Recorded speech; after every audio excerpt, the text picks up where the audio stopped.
Yeah, I definitely am curious about what's happening with AI and hoping to talk to the gang about it because Yeah, I work for a kind of like e-com catalog company, and they recently laid me off. They're downsizing the studio yeah, um, because the direction they're going with AI. They bought so much AI capacity that all of our this is I've been working for them for 7 years, and just the last 4 years, I think, there's been just a total compression on the budget for raises and compensation just because they put so much money into AI. You know, they bought like some uh, they invested some $4 billion into AI capacity over the few years, and it impacted the staff. clearly. I the, yeah, the turnover was terrible. Yeah. How many employees? How big a company?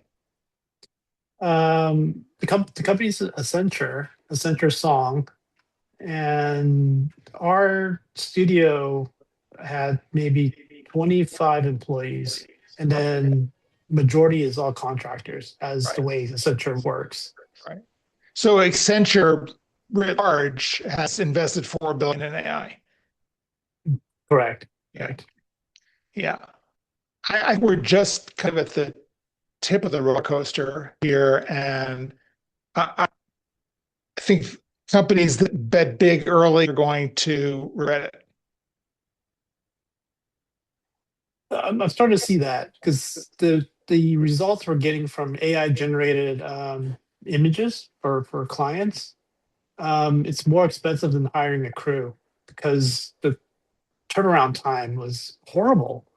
You get for one AI generated passable image, it took almost a day just to get something done right, and the client wants a delivery of something like 60 SKUs in one day, and each one needs seven different angles. The client is Lululemon, and so you need different angles for each SKU and garment, and the programmers can only crank out one almost per day. That's It's wild. the amount of tokens it costs just to generate it, the flaws we're still getting, and and so it's just like it's just not making any sense. But they need to commit. That's Yeah. what it is. Right. They're chasing their tails and playing the FOMO game, and yeah, it's crazy. Um, so hi everyone. So this is let's kind of officially start here on the June 2026 Mid-Career Lab. Uh, David King and I have just talking about his recent layoff and how he has kind of been impacted by AI throughout the Accenture sphere.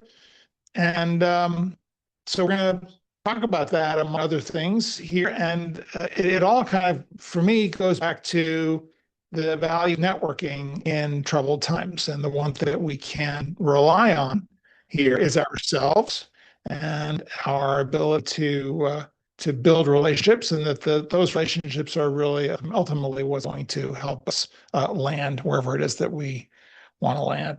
So welcome, Mark Carter. Good to see you.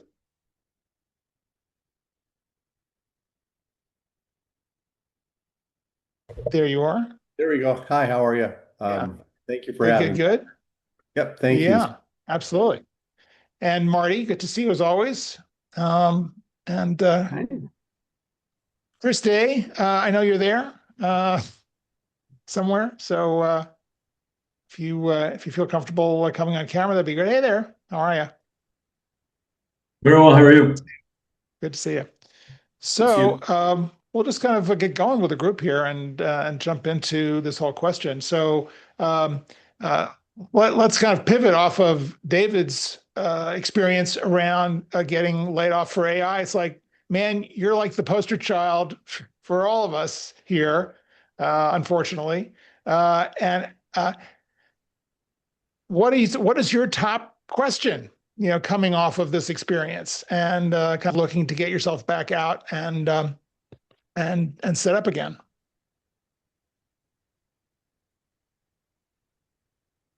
Sorry, trying to get this guy running.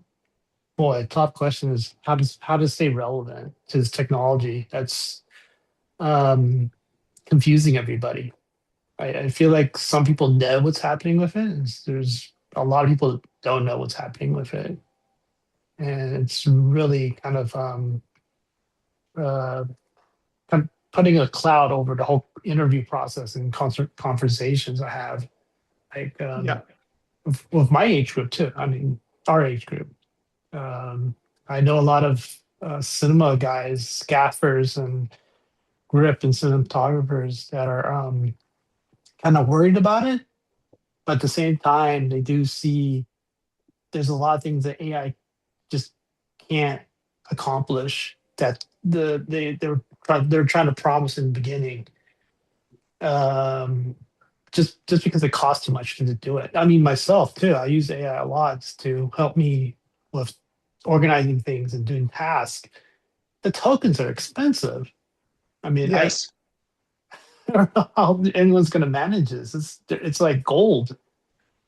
Yeah. Um, so And I don't think they're actually uh, factoring in the real costs.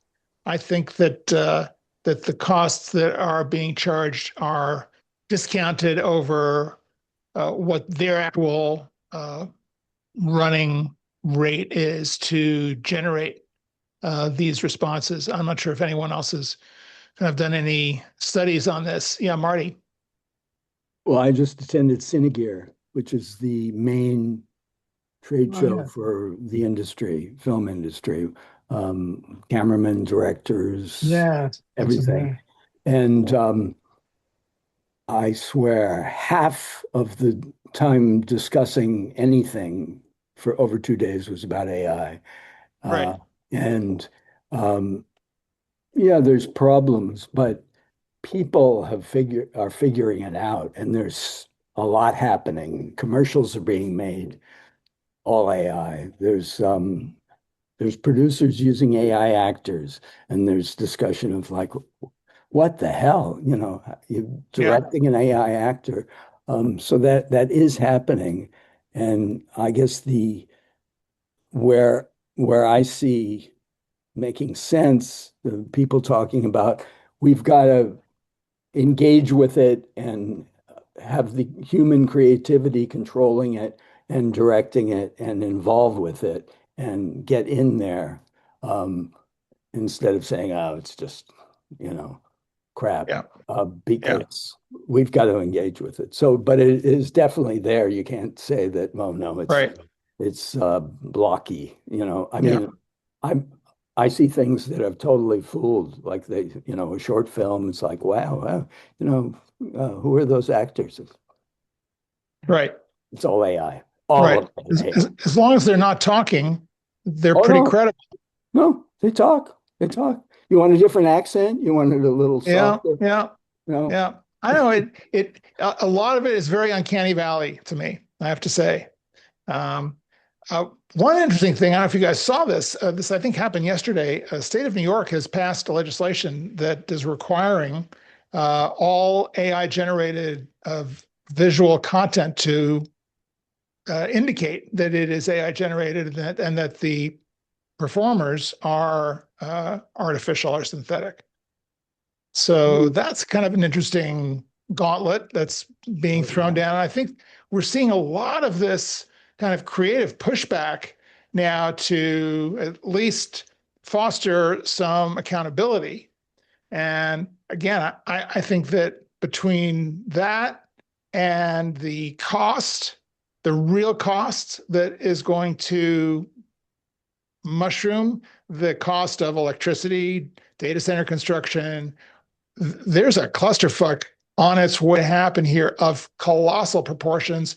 Then you've got the IPO market. I mean, this could be, a collapse beyond the order of the dot-com collapse if Oh, all of these things are kind of conspiring in the wrong way to make this completely untenable. Yeah. Yeah. I Thoughts? mean, the down, like, there's one panel about AI in the film industry is like, there was someone talking about engaging with it in the human side, and someone was saying this realistically could wipe out every role in the industry. Everyone, No. Whoa. Well, it could. I mean, it could just make movies. It does make movies, and Yeah, then it but teaches yeah, itself. who's going to pay for the tokens, right? Who's Well, going to sign the checks, right? Who's right. going to who's going to say, okay, it goes to streaming, it goes to theaters. I don't like the hairstyle on that character. I mean, Right. Yeah. right? Um, You're right. The hidden someone, costs. go Yeah. ahead. Sorry, it's just the hidden costs are so unknown. They could. Yeah, they're not even hidden. They're not even hidden. I mean, I think it's kind of obvious when you look at the quality of the output, and I'm sure we're all using it day to day. Uh, the the the the mantra that kind of continues to uh, float through my head about this as I use it is: if you're an expert in your field, then AI is a huge advantage and force multiplier. If you're Mm. not an expert in your field, then garbage in, garbage out, you're going to get whipsawed back and forth, and you're not going to find it productive or useful ultimately at all. So I Mm. think somewhere we're still kind of working out what does it actually do? Who actually can use it for what purpose? At what cost? And what are the knock-on effects of this that have not reverberated back to us as business people, as consumers? Yeah. Um, Mark, Chris, what are your experiences and thoughts about this? Well, Uh, I hate to, sorry, go ahead, Mark. the I'm coming from a very different aperture. So I hope what I say is um, received in the spirit that it's intended. Well, first, I think it will be helpful for people to know a little bit of context about you and what that aperture is, because I think it's great to have you on the call for this conversation. Okay, thank you. First of all, John, I'll start off by saying the work that you've done over the last, I'm going to say about 3 decades is is very much like the letters of Ronald Reagan. They live forever. And it really is you I look Well, back thank you. I look back at when we met in 2012 and the work that you've done and the inspiration and the positive nature of your platform has really helped me help myself. So, who am I and why am I here? Thank you so much. So, you're welcome, and you've earned it. And I'm with the IBM company. I'm starting my 44 and a half year right now. I reinvent myself every 18 months. And I'm at the precipice of two things happening. I'm deep in the middle of the argument that AI can really make business better and help us retrain and repurpose the most brilliant minds that have the knowledge that you all have. And one of the reasons I'm speaking up is as I define my next chapter, which is going to be retirement. I'm looking at how can I use AI to help those businesses and those leaders that really have no idea what they're doing. Because if we all look back, if we look across the table, we're talking to people that are in a generation minus two, and they're trying to figure out how can they be excellent in the work that they do. So I'm moving towards a domain of coaching. And I've tested it a few times. I'm in the middle of my advanced sales coaching, my advanced leadership coaching, and blah, blah, blah kind of coaching certification.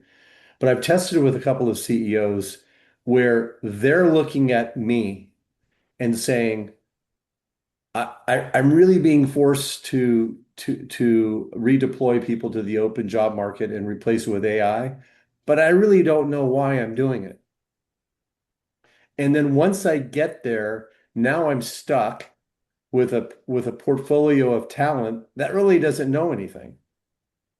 And that's where I think I mean, as I've listened to the first few colleagues here, you have a phenomenal portfolio of skills.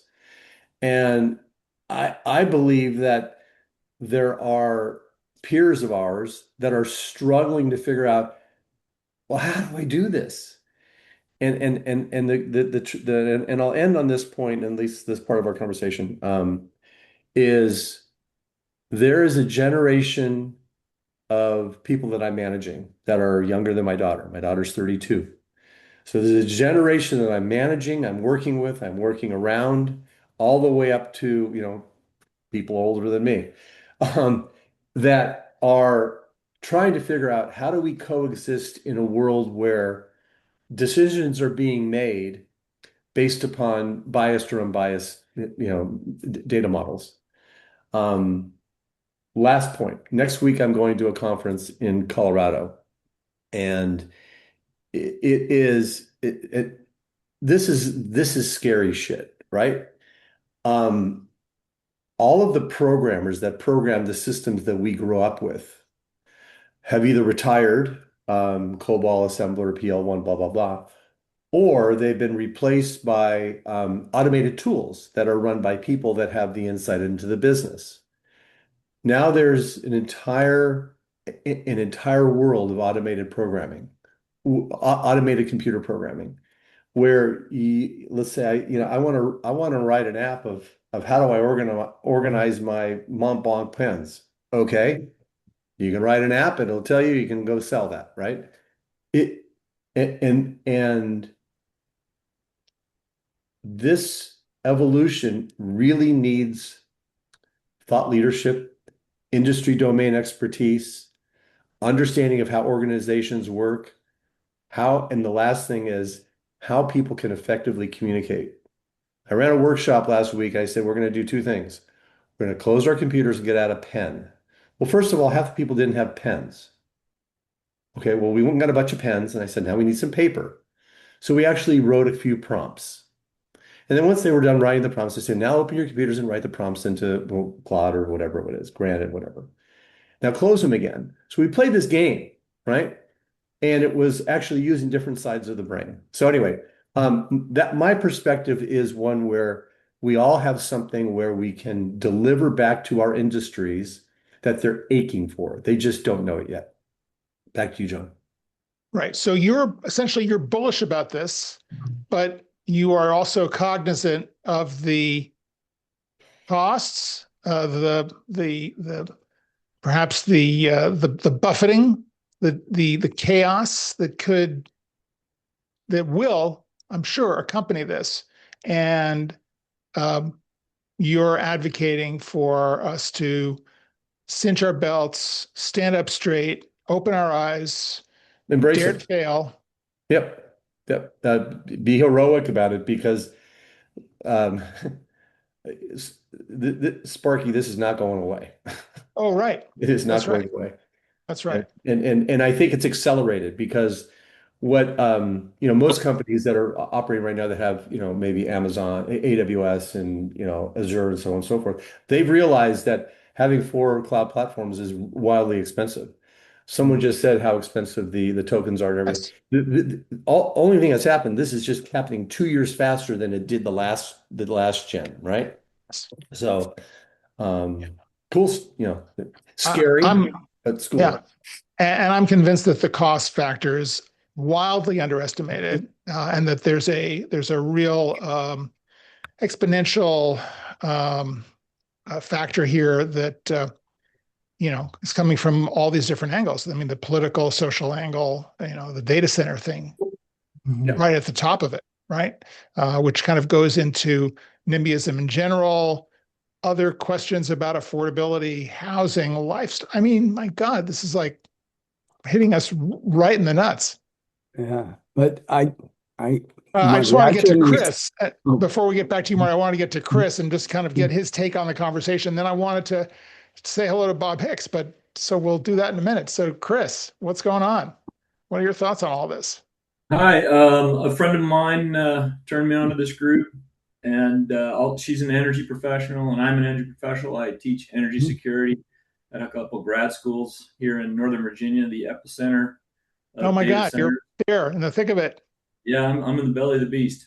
Yeah. Huh. I flew into Dallas about a month ago, and I'm looking down at the landscape and thinking, "Oh my God, are those all data centers?" It's like, yes. Yeah, no, it's crazy. And I teach grad school, and of course, all my students are very versed in. I must confess, as an example, I have no idea what an AI token is. I have kind of an example, but I kind of a notion, but I'm going to look into that.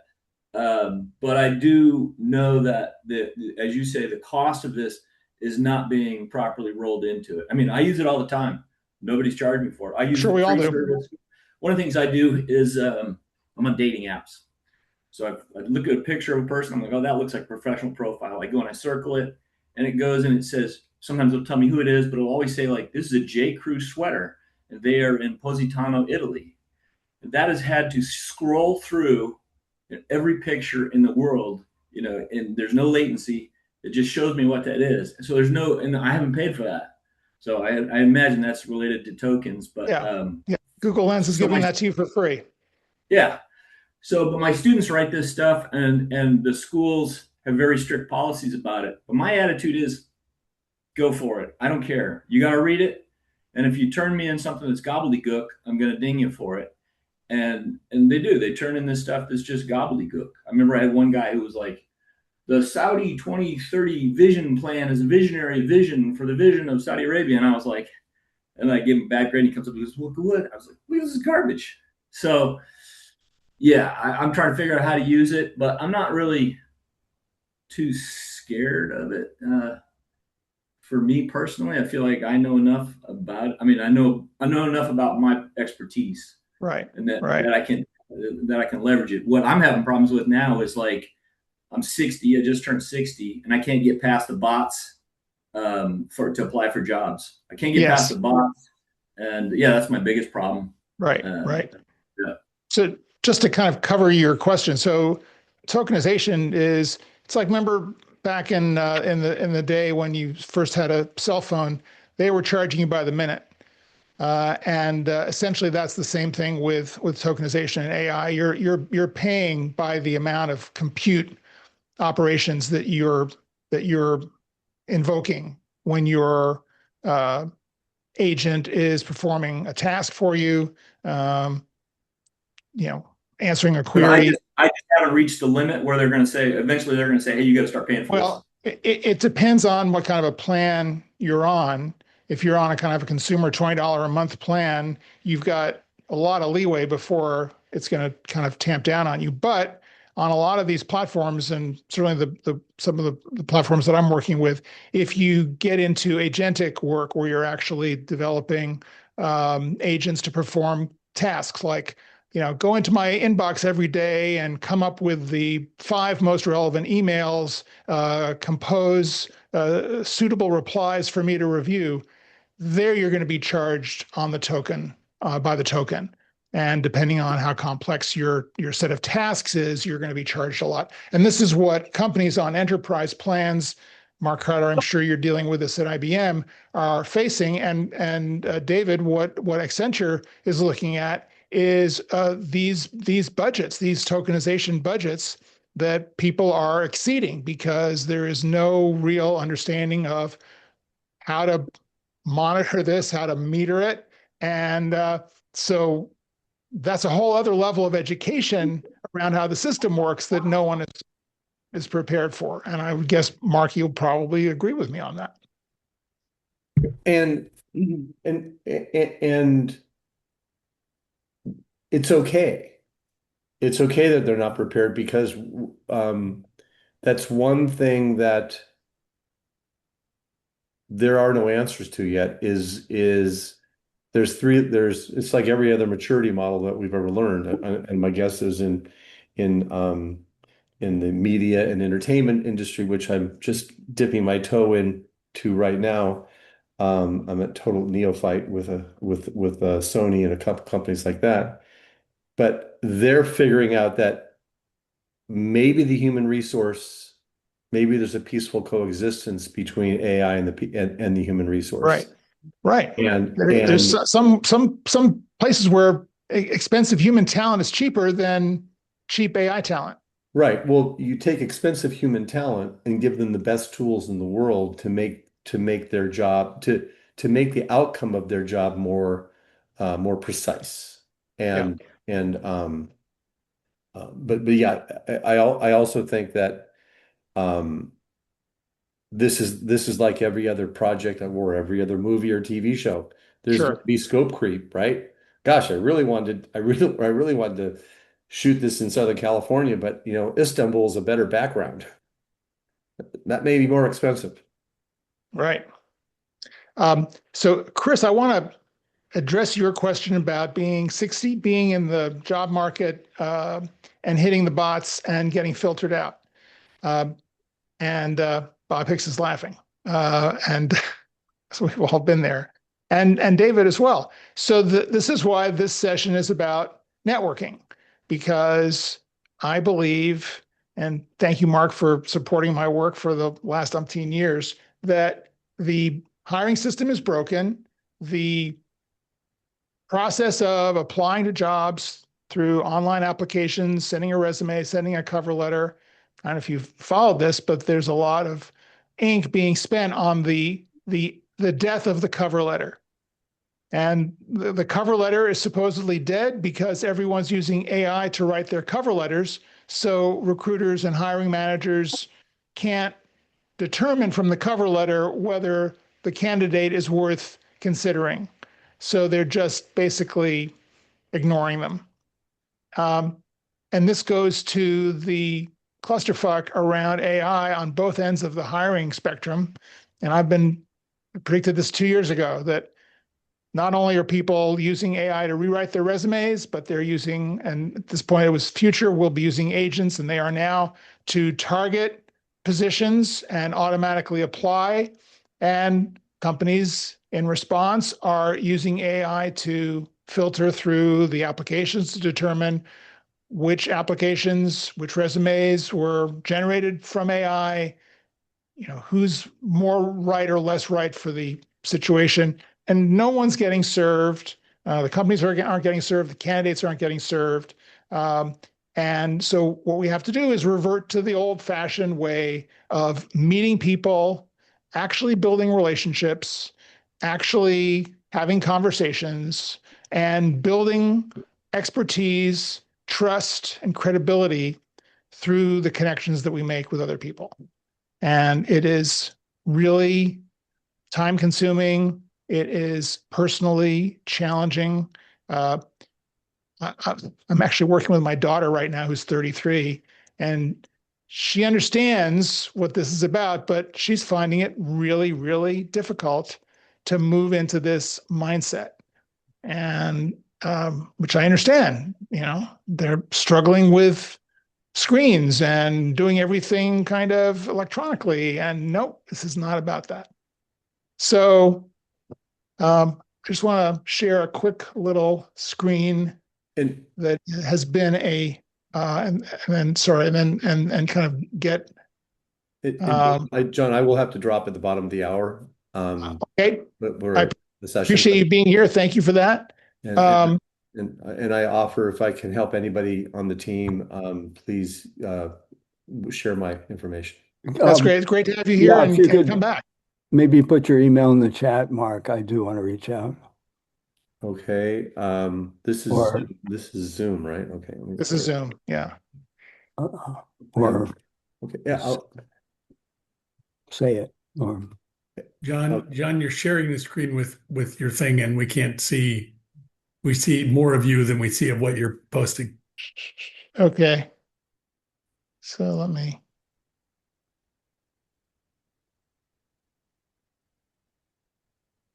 Oh, it should be. All right. Let me just do this. Hold on. Hold on. got it. Oh, where'd it go? You get it, Marty? I got it. Thank you. Yeah, I'll send you an email and follow up. Sure. Well, I'm just going to say it. A network will stand by and watch you fail. A community will step in and help you succeed. And that is a mantra that I have been following for many, many years. It is kind of, Mark was alluding to the entertainment business. It is the kind of basic rule of entertainment. I had a resume. I never used it to get a job. I always picked up the phone and connected with people and said, what's out there? And had meetings, really worked the phones, worked the meetings, worked the breakfasts, lunches, and dinners as one does out here. But that principle still applies, because if you connect with people who share your interests, who understand your value, and then it becomes a lot easier for them to know when there is someone to introduce you to, a piece of information to share with you, or an opportunity to refer you to. So that is the course of action, the strategy that we all have to take, and we have to keep doing this no matter what, no matter whether we're in a job or between jobs. It's a lifestyle. Building that community and being part of that community is a lifestyle. So, thoughts, questions about that? I've got plenty more to share about techniques, and go ahead, Marty. Well, I sent you an email with the thoughts and confronting me. It's sort of a little different aspect of it, but I'm looking to raise money to finish my film, to make Right. films, and I just was just told by like an investor expert, investors will never look at individuals making a film. You have to have a company and a slate and distribution deals that are collateral. Well, that's impossible. I can't do that. That's generic advice. That's generic advice that's been operating for decades, right? And it's the line to filter everybody out, right? Yeah. It's the film business equivalent of, you're a very qualified candidate, but we're moving in a different direction. Yeah. I mean, picking up on the conversation, and just for those of you who are not up to date on Marty has a film that he has shot on Ukraine.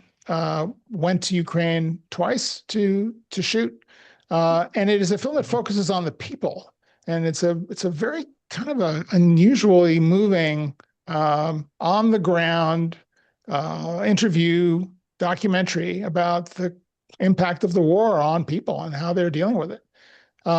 He was just at a conference in Washington on Ukraine. It was attended by legislators and NGOs and others with a vested interest in the conflict. And what I've been kind of cheerleading him to do is to build relationships wherever he can, and to take advantage of the people that he met, and even some that he may not have actually met, but who attended the conference, to reach out and just kind of get in their face, because this is a subject matter that they're interested in. He could find someone who says, let me look at the footage and go, oh, I can benefit from this. So there is an opportunity for partnership. And that kind of circles back around to your standard advice about, you need a company. Well, that's the whole purpose of building those relationships, is that gives you that credibility. It gives you the backing. It gives you the leadership that's going to go out and say, we need Marty's film to further our agenda, and we know how to get investors to raise money behind it, so we can do whatever is necessary. Get the film finished, get some early screenings, get it in front of the right people, et cetera. Right. John, just to interject here for a moment, and Please. I'm sort of jumping in the middle here. No, please do. But it goes to what Marty's concern is, and how, your suggestion of connect with the people that you've just met. And it's fine, we can phone them and they may or may not take the call. I mean, there are limitations to how many emails I can send somebody or how many times I can phone them and actually have them talk with you. Yes. The one thing that I have done in the past, and I think would be particularly applicable for what Marty's trying to do, and I used to always ask permission, but I would, in Marty's case, to take a little snippet, if not a segment of the film, a description of a segment, and be able to send it to people that you've talked with and say, I just wanted to share this little piece with you, if you're interested in sort of Mm, this aspect of what's going on in Ukraine. And you're not asking them for anything. You're just basically, you have something that you want to share. And when I used to do it, it was articles related to the industry that I'm in.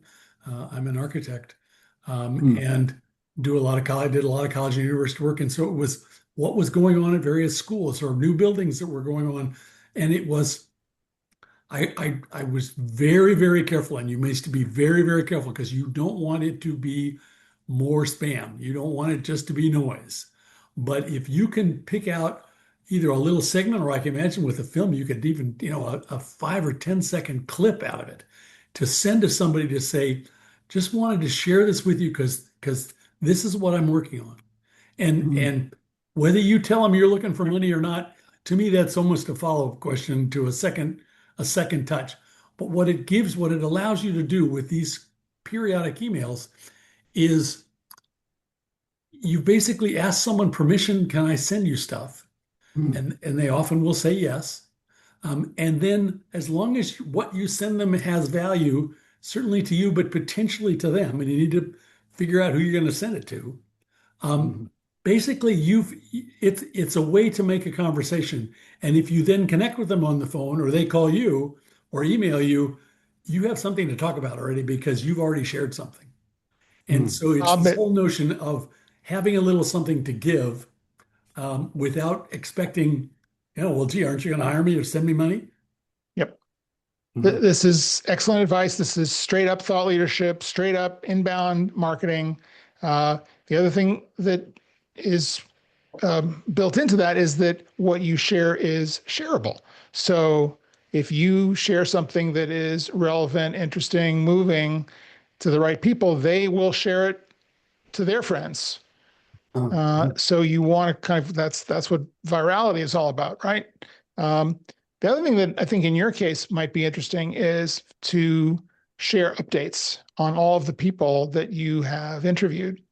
And if you haven't been keeping in touch with them, you need to keep in touch with them Yeah. and right and share what's going on so that you basically want to Mm, start a newsletter which is all around your project, but it's really all around what's going on in the community that you formed while you were producing that film. So mm, all of that is fodder for information that's shareable, that's relevant, that's potentially moving and interesting and might kind of spark people to get more involved. mhm.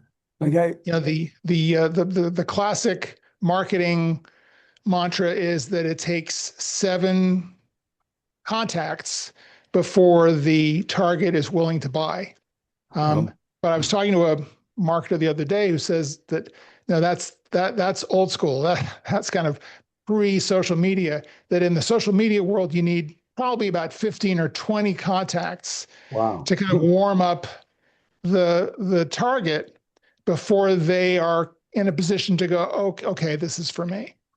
Mm, So the noise is intense, right? And the stakes are higher now. So, yeah.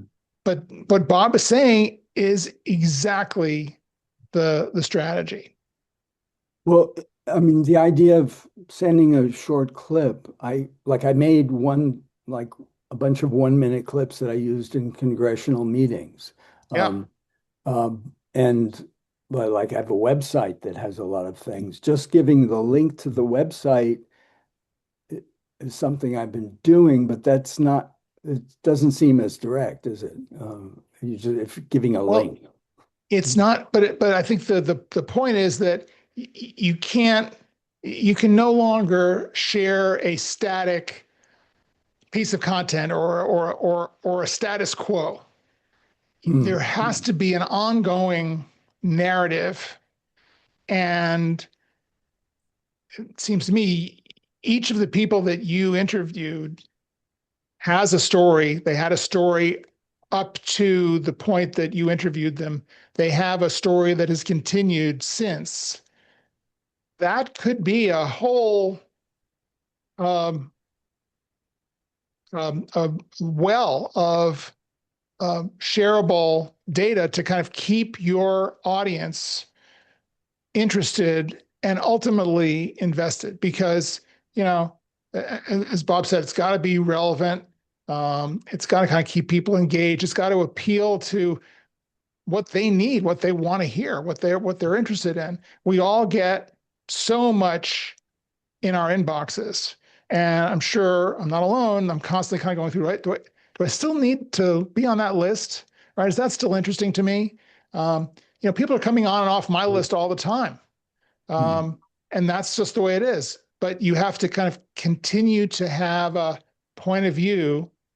And again, as Bob said, it's not about closing a sale, it's about building a community, right? Yeah. You're building a community around Ukraine, the war to date, the future of the country after the war is over, knock wood, your film will still be relevant and you will have an opportunity to go and do a follow up on all of these people, right? Yeah. I mean, contacting them and following up is something I haven't done very much and would be, I think, a huge project and time consuming Yeah, and difficult. And I want to be editing the film, not trying to find people for extra interviews. It seems like it would be very hard. There's a few people that I have contact with, but right. Well, it's not about filming them again. This is about correspondence. This is uh-huh. about updates, right? Um, Mm. Yeah.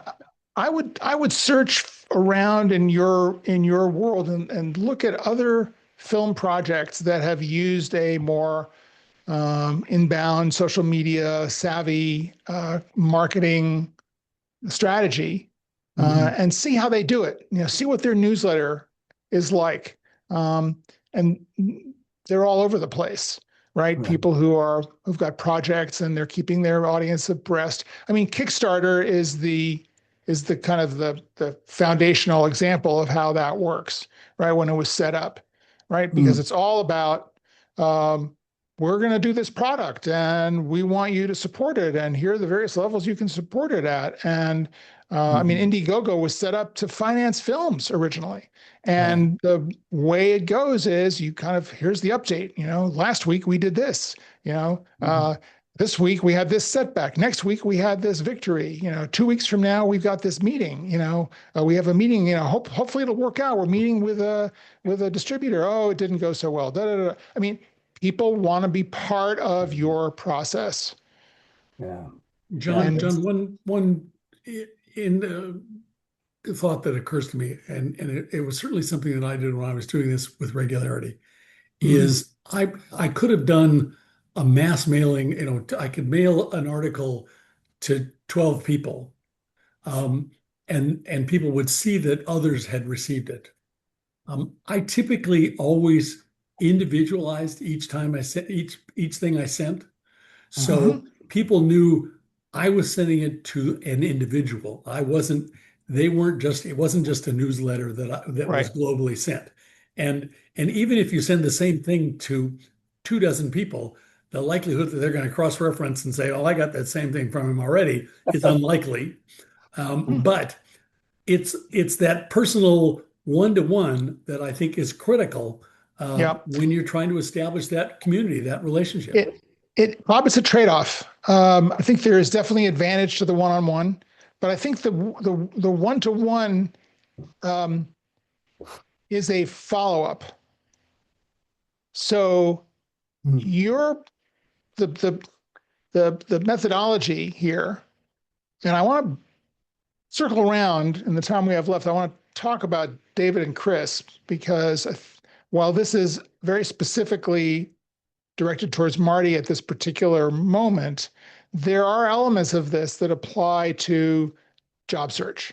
But the one-on-one versus the mailing list, I think the mailing list is here's a movement, here's a community again. We're all part of this community. We all agree with the goal that the community is trying, it stands for, is trying to achieve. Here are the updates on how that's going. But someone who answers your message and says, I saw that newsletter and, I disagree, or I agree, or here's my story, or whatever, that's the opportunity to get into the one-on-one and to kind of go deeper with the individual.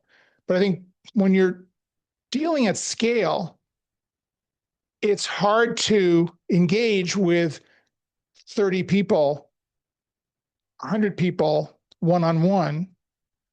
And I think that level comes into play, again, as a secondary, deeper level. You may actually find someone who is an investor, right? Potentially an investor, who says, I saw your update. I want to learn more about where you're at, right? Or tell me more about this. How did you meet that person that you were talking about?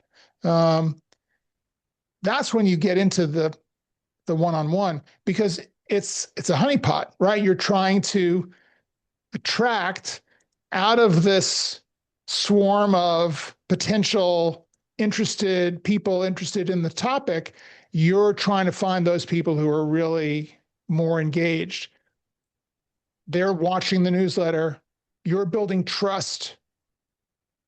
They are evaluating whether you're the real deal or not. And if you are, then after those somewhere between 7 and 15 or 20 contacts, they're going to say, okay.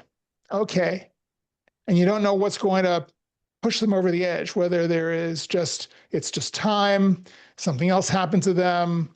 They saw a headline. It's like, oh my God, all the drones have failed in Ukraine. Okay, we got to do something. Well, I could support Marty Holstein, right? You never know why people are going to jump in finally.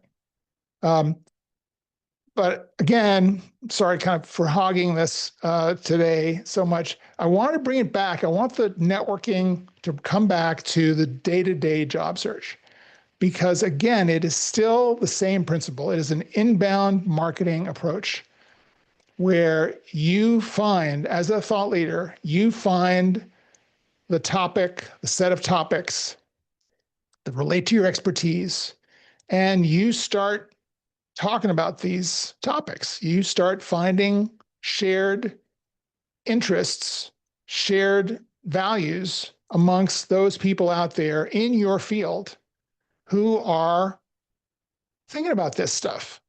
And while you are looking, you are taking up kind of a parallel track, which is commentary, support, engagement around the topics that you stand for.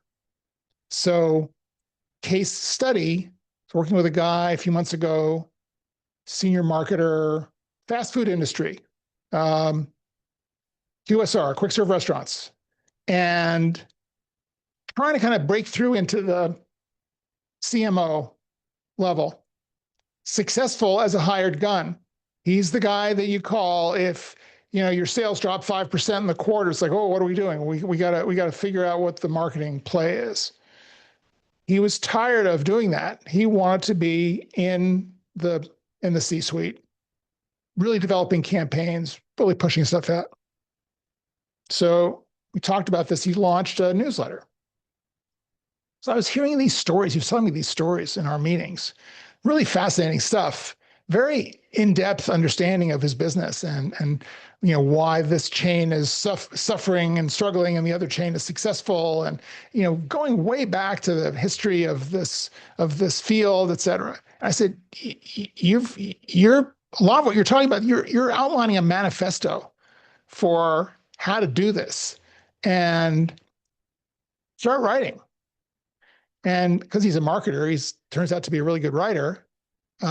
Started really enjoying this and has been publishing this newsletter. Instantly got about 150 people in his world to sign up for his newsletter. And I haven't talked to him in the last couple of months, but it really changed the quality of the intake that he was doing, or the outreach that was coming into him, because people now had something to talk about with him that was very specific. And it wasn't necessarily about getting a job, but it was all to do with getting a job.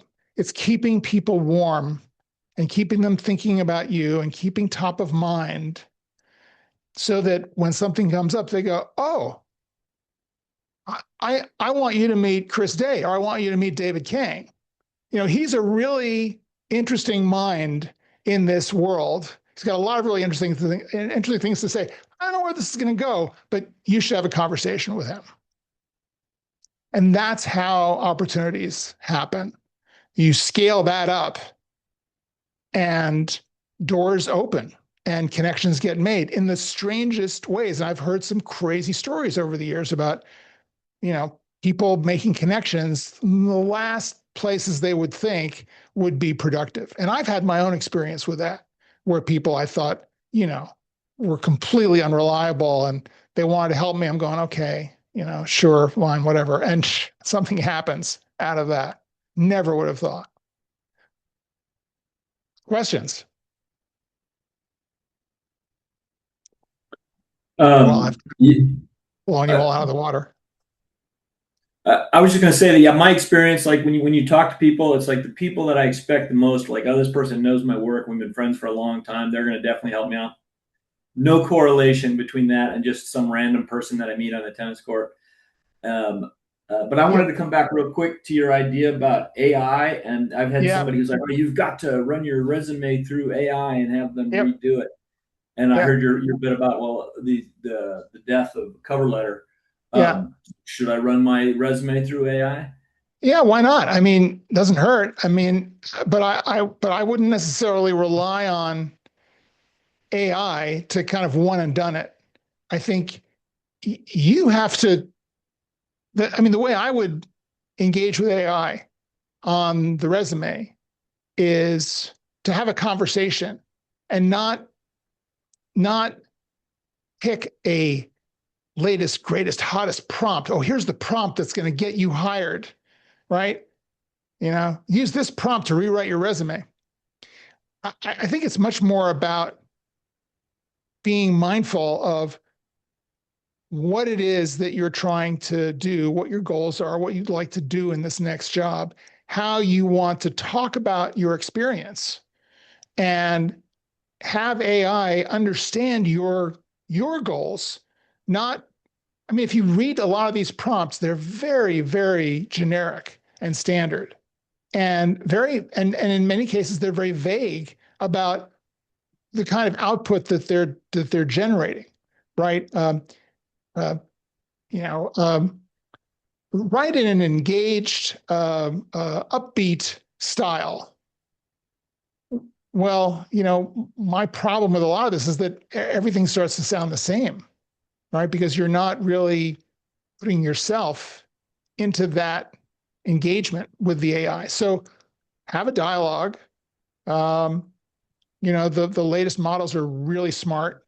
If you are willing to kind of engage with them in this way and say, here's my situation, here's the job that I've been in, here's, where I want to go, here are the obstacles that I'm encountering, here's what I'm hearing, here's the resume.